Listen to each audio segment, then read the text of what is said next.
OG Blade Reviews with you. The great folks down at Tactical Elements sent me these for review, and they're called the Executive Edge or Land Knife. They're handmade in Brazil. They were available way back in the 80s and 90s. They were very popular back then.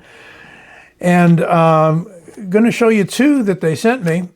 There you go. This is basically a pen knife. Truly looks like a pen. And it's a nail nick opener, loose in here, no springs, except the handle that puts a pin into the blade, and it's called a deadlock.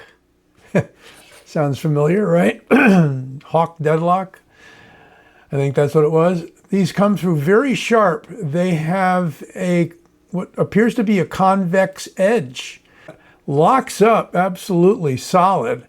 Is a great cutter, sheep's foot blade, and opening it is interesting. You really have to practice a little bit. You got to get your nail in here, if I can, without cutting myself. You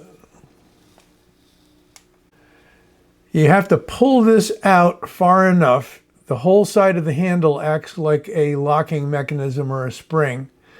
And then you fold it up. And a pin on the side of the blade goes into the hole in the handle. And I mean, it's nothing. Now there's a smaller version as well. I'll make sure you got links to Tactical Elements for these Executive Edge knives. There's a small one, and it does the same thing there. But very cool Executive Edge. They were a big deal in the 80s and 90s. We'll zoom in just a little bit so you can see them both. But contact Tactical Elements, along with many other interesting buys that they make of various types of blades you may not have seen before. So for you people that have been born long after 1980s and 90s, this might be brand new for you. But you can get them over at Tactical Elements. Thanks again to them for sending these for review.